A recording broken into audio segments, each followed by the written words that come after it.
여러분들 안녕하세요. 오늘은 다시 배우던 걸 앞쪽으로 넘어와서요. 여러 가지 방정식과 부등식의 중단원 마무리하기 부분에 대한 풀이 진행하겠습니다. 표준과 발전에 대해서만 문제 풀이를 진행하려고 합니다. 100쪽 펴주세요. 자, 지금 주어진 문제 한번 볼게요. 3, 4방정식이고 한근이 1 플러스 i일 때 실수 a, b 지금 이 방정식을 구성하고 있는 미정계수들인데 그것과 나머지 두 개의 근 구하시오. 그러면 1 플러스 i를 우선은 주어진 방정식에 대입하고요. 그러고 전개를 해서 실수부와 허수부로 나눠 써줍니다.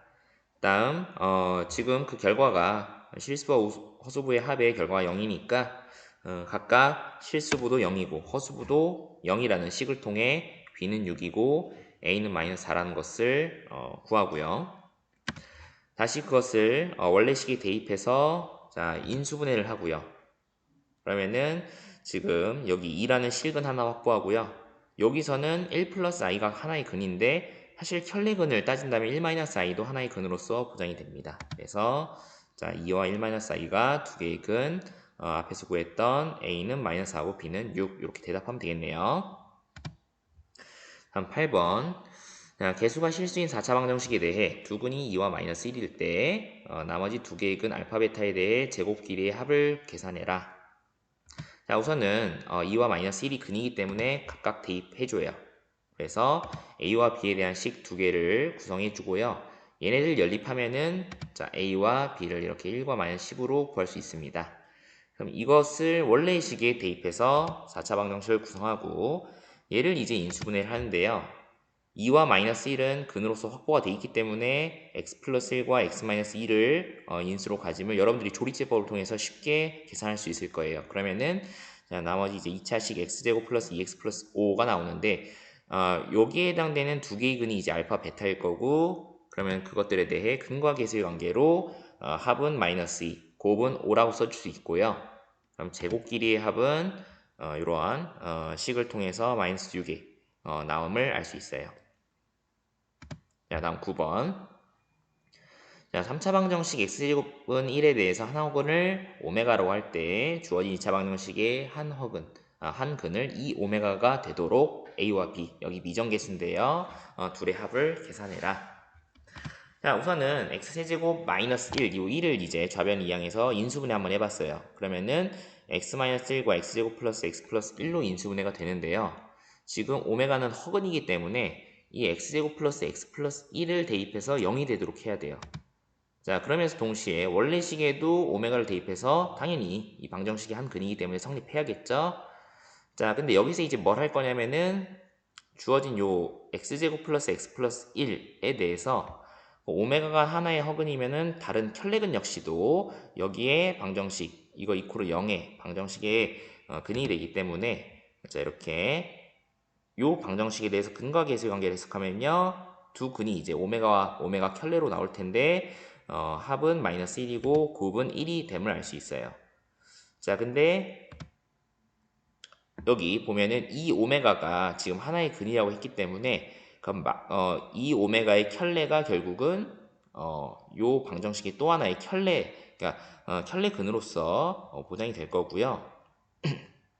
그러면은 두 근의 합이 지금 여기 근과 계수 관계로 인해서 a가 되어야 하므로 그것을 이제 계산하면은 이제 마이너스가 2가 됨을 우리가 알 수 있습니다. 왜냐면은 여기 오메가와 오메가 켤레의 합이 마이너스 1이라고 했죠. 앞에서. 그래서 대입해서 다음 자 비단 값은 상수항이 위치했고 두 근의 곱으로서도 등으로 쓸 수 있어요. 그러면은 지금 여기도 계산해보면 4의 오메가 켤레의 곱인데 자 여기 괄호식이 지금 1이라고 했으니까 대입해서 4라고 대답할 수 있어요. 그러면은 a는 마이너스 2고 b는 4니까 둘을 더하면 2가 되겠네요.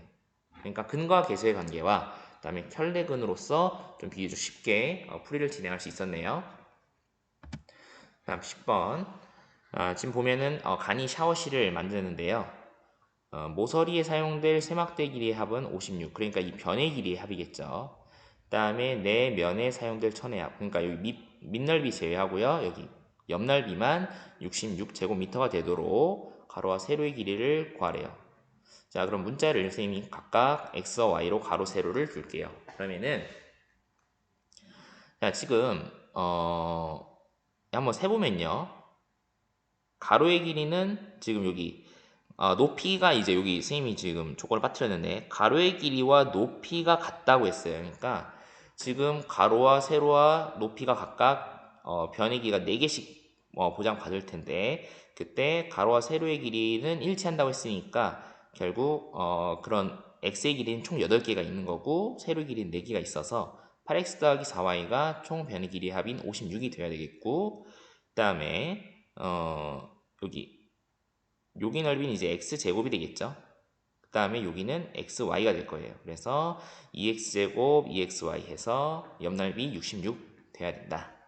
근데 이제 공통인수를 나눠서 좀 간단하게 더 표현을 해주고요. 연립 방정식에 대해 이제 연립 2차 방정식이죠.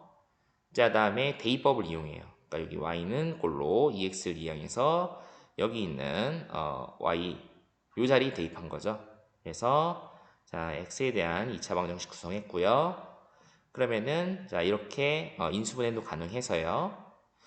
자, x가 3 또는 11이 나올 때 거기에 이제 y에 대한 짝은 8 또는 마이너스 8이 나올 거예요. 그러니까 이렇게 하나의 근, 이렇게 하나의 근이 보장이 되는데 지금 여기서 보면은 y가 마이너스 8이 나왔는데 y는 앞서 우리가 세로, 즉 길이에 대해서 문자로 뒀기 때문에 음수가 나올 수 없죠. 그래서 여기에는 인정되지 않고 x는 3, y는 8 요게 이제 답으로서 인정되면 되겠네요. 그래서 가로는 3이고 세로는 8이다. 자, 다음 11번. 두 연립방정식의 공통인 해가 존재할 때 a와 b에 대해 x와 y까지에 대해 합을 다 구하라네요. 그 대신 또 a는 b보다 커야 돼요. 자, 그럼 공통인 해가 존재한다고 했으니까 사실 이 4개의 식이 모두 다 성립하도록 하는 x, y, a, b에 대한 값을 계산하면 돼요. 자, 그래서 a에 대해서 선생님이 이렇게 한번 써봤어요. 이게 어떻게 나온 거냐면요. 지금 여기 a는 x제곱과 y제곱의 합이랑 일치한다고 했으니까 그 식을 썼는데 지금 이 제곱끼리의 합은 자 이렇게 x, y에 대한 완전 제곱식이 2xy를 뺀 것과도 일치하죠. 근데 x, y 합과 x, y의 곱은 각각 여기 마이너스 3과 마이너스 4로 주어졌으니 동시에 다 성립한다고 했으니까 여기 있는 조건들을 모두 쓰는 거예요. 그래서 17이 나왔어요. 다음 자, x와 y를 두 근으로 하는 방정식을 또 구성할 수 있어요. 여기 합은 마이너스 3이고 곱은 마이너스 4니까요. 자, 그것을 미지수 x로 해서 한번 써볼게요. 그러면 x제곱 플러스 3x 마이너스 4는 0이라고 했을 때 여기에 두 근이 지금 x랑 y라고 할 수 있는 거죠. 여기에 대한 해서 얘를 한번 이렇게 정소백골이 인수분해를 했고요. 그러면은 자 근이 이제 두 가지 경우가 나오겠죠. 자, x가 이제 마이너스 4인 경우에 대해서는 이제 여기다 마저 대입하면은 y는 1이 돼요. 그 경우랑 그 다음에 두 번째는 좀 이따 봅시다. 우선 이 첫 번째 경우에 대해서 자, ay 더하기 bx는 1이다. 여기 있죠. 요 식을 한번 더 봤어요. 그럼 각각 이제 대입할 수 있겠죠. 요 경우에 대해서 그 다음에 a는 지금 17이라는 것을 부정받았기 때문에 17 대입하고 x자리, y자리 각각 마이너스 4와 1을 대입했어요. 그랬더니 그게 1이 돼야 된다. 요걸 만족하는 b는 4여야 돼요. 그죠? 다음 자, 이번의 경우는 이제 여기 x1을 우리가 근으로 보장받았을 때 그때 여기다 마저 대입하면 y는 이제 마이너스 4가 되겠죠. 그럼 이 경우도 따로 이제 b의 값이 나올 거예요. 그래서 마찬가지 여기 주어진 식에 대해 a 값까지 마저 다 대입해서 계산하면은 b는 이제 69가 나오는데 그러면은 지금 a는 17이라고 했죠? 그럼 b가 한 번은 4가 나오고 한 번은 69가 나오는데 여기 단이라고 나온 조건을 만족하기 위해서는 지금 이 조건은 이제 성립하면 안 되겠죠. 왜냐면 b가 훨씬 크잖아요. 이 a 값보다. 그렇기 때문에 4가 나와야 되고 거기에 대해서 이제 a, b, x, y에 대한 모든 합을 계산하면은 18이 되면 되겠습니다. 자, 다음. 자, 문화센터의 한 달 수강료 X% 인상하면은 회원수는 0.5X% 감소한다. 근데 이때 한 달 수입이 8% 이상 증가하도록 X의 최소값이 좀 식이 많이 어렵죠. 그러니까 이것을 해석해서 식을 구성하기 참 어려운 것 같아요. 자, 우선은 우리가 신경 써야 될 게 이 수강료랑 회원수예요.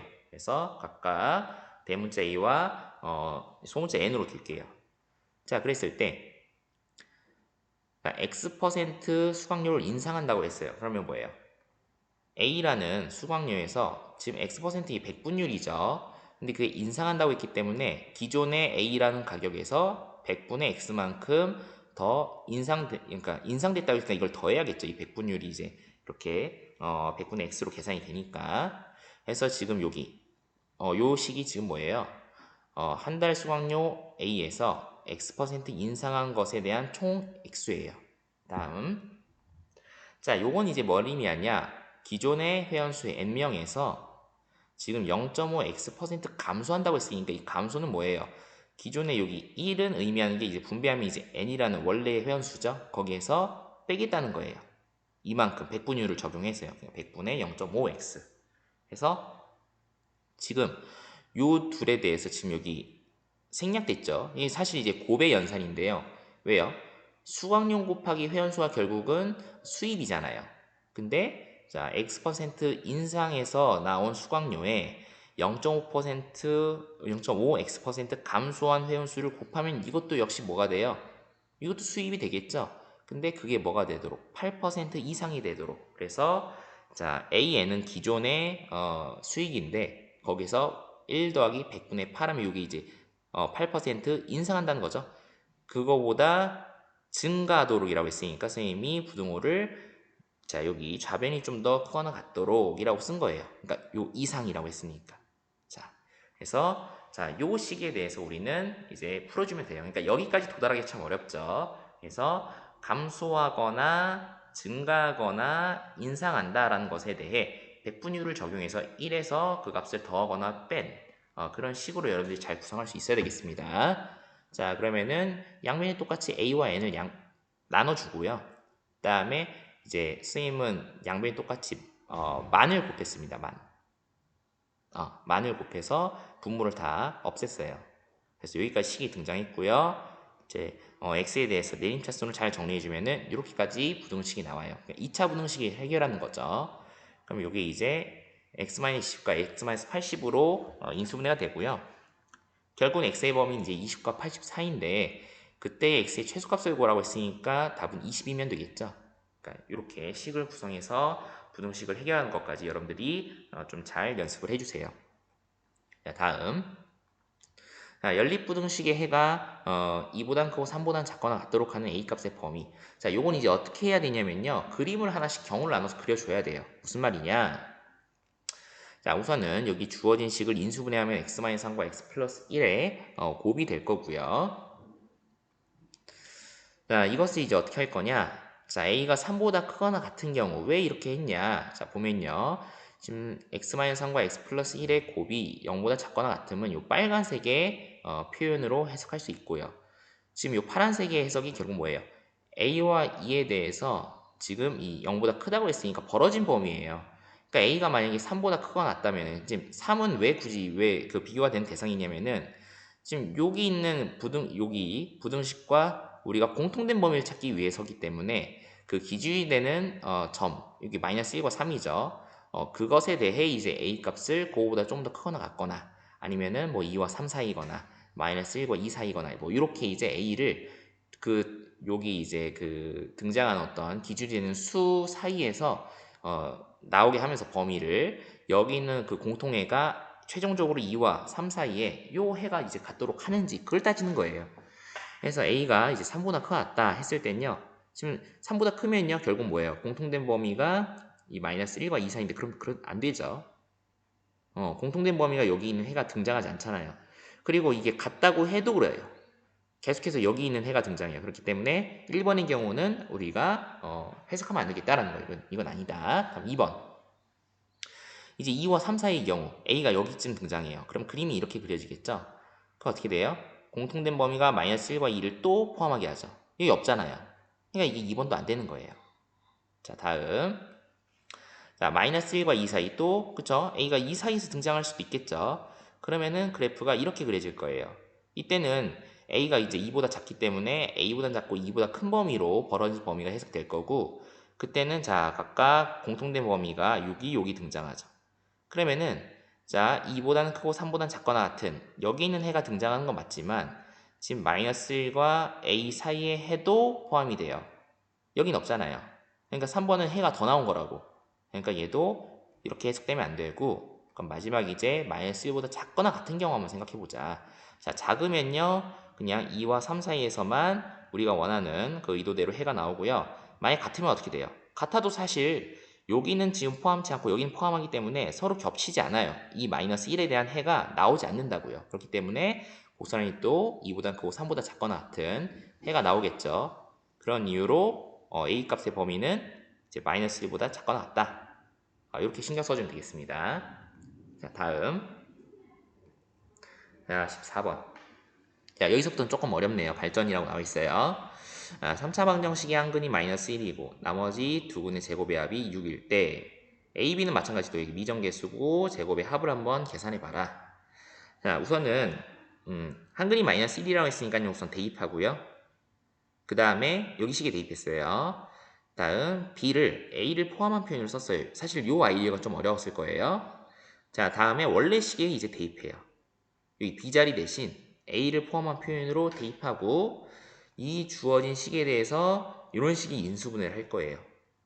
자, 지금 보면은 마이너스 1을 한 근으로 갖는다고 했기 때문에 여러분들이 조리제법을 시도했을 때 여기 x 플러스 1이라는 인수는 바로 나올 수 있을 거예요. 근데 자, 여기에서 이제 나머지 두 근이 나올 거고 그것의 제곱의 합이 6이라고 했으니까 여기 상황에서 이제 그 6과 관련된 식을 구성해 줘야 돼요. 그러면은 자, 여기에 두 근을 이제 알파 베타로 하면 여기 2차 방정식이요. 자, 두 근의 합은 이제 근과 계수의 관계에 의해서 1-a고 곱은 마이너스 3이에요. 근데 자, 제곱의 합이 6이라고 했으니까 자, 6은 이런 식으로 이제 나타낼 수 있어요. 여기는 알파 플러스 베타의 제곱 마이너스 2 알파 베타가 되겠죠. 대신 1-a와 마이너스 3을 대입한 거예요. 그러면은 자, a 값이 여기서 이제 1이 나오면 알 수 있거든요. 그 다음에 b는 여기 1을 대입하면 이제 마이너스 3이 나오죠. 그래서 각각의 제곱의 합은 10이면 되겠다. 그래서 자, 여기 b를 a를 포함한 표현으로 써서 식을 인수분해하는 거. 이런 어떤 그 뭐라 해야 될까요? 스킬이라고 할까? 아무튼 이런 어떤 그 풀이 전략을 잘 알고 있으세요. 자, 다음 15번. 지금 주어진 연립방정식에 대해서 만족시키는 해 x, y에 대한 둘의 곱의 최대값을 구해라. 우선 해를 좀 구할 수 있어야겠죠. 지금 보니까 요 위에 있는 식의 표현은 인수분해가 가능할 것 같아요. 그래서 인수분해 했고요. 그래서 이 식을 어떻게? 자, 요렇게 또는 요렇게를 만족하는 방정식으로 한번 해석하자. 지금 보면은 x-y와 x-3y의 곱이 0이니까 얘가 0이거나 또는 둘 중에 하나 적어도 하나 0이어야겠죠. 그러니까 이렇게 이제 식을 구성했어요. 그러니까 각각에 대해서 또 이제 우리가 해를 구하면 되는데요. 자, 얘를 각각 1번, 2번 식이라고 이름 붙일게요. 자, 그럼 1번식 같은 경우는요. x와 y가 지금 y를 이항하면 x와 일치하죠. 그러니까 y 대신 x를 다 대입해서 자, 여기 그럼 결국 이제 계산하면 6x제곱이 5니까 그때 이제 x제곱은 뭐 또 6분의 5가 될 거고 제곱근이겠죠. 그럼 x는 뿔마 해서 자, 이렇게 나와요. 그 이제 y도 이제 둘이 일치하니까 이런 식으로 해가 xy가 이렇게 또는 xy가 마이너스 6분의 루트 30으로 나오는데 이대로 두고요. 다음 이제 2번도 한번 계산해 봅시다. 자, 이번에는 x 그러니까 여기는 이제 y는 3분의 x가 나오겠죠. 그걸 대신 이제 y 자리에 3분의 x를 대입한 거예요, 선생님이. 그래서 x가 이제 2분의 3 또는 마이너스 2분의 3이 나오는데 거기 이제 y 값은 여기 식에 대입하면 마저 2분의 2 마이너스 2분의 1 나오겠죠. 그러면은 각각의 경우에 대해서 이제 x, y의 곱의 값을 계산해서 그 중에 이제 가장 큰 값을 비교하는 거니까 계산해 보면은 1번씩은 통째로 이게 곱하면은 얘도 6분의 5가 나오고 얘도 6분의 5가 나와요. 그다음 2번은 얘도 4분의 3이 나오고 얘도 4분의 3이 나와요. 그럼 둘이 이제 비교해봐요. 뭐가 더 커요? 6분의 5가 더 크겠죠. 그래서 답은 6분의 5다. 이렇게 대답하면 되는 겁니다. 자, 이제 마지막 문제입니다. 16번.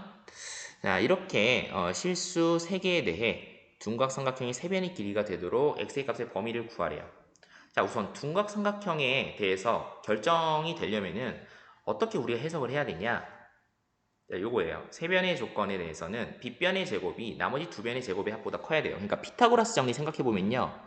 빗변의 길이의 제곱이 나머지 두 변의 길이의 제곱의 합과 일치하죠. 근데 둔각삼각형은 빗변이 좀 더 길잖아요. 상대적으로.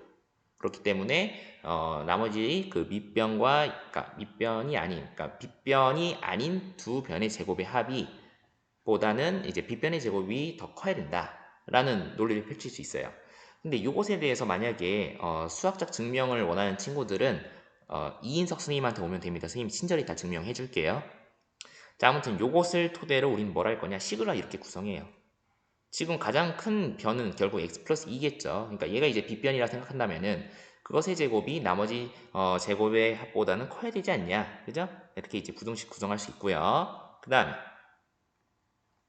자, 요것을 이제 전개하면은 x제곱 마이너스 2x 마이너스 3은 0보다 작다. 이렇게 2차 부등식을 풀면은 이제 마이너스 1과 3 사이에 해가 나와요. 근데 이걸로 바로 이제 계산할 수 있진 않고요.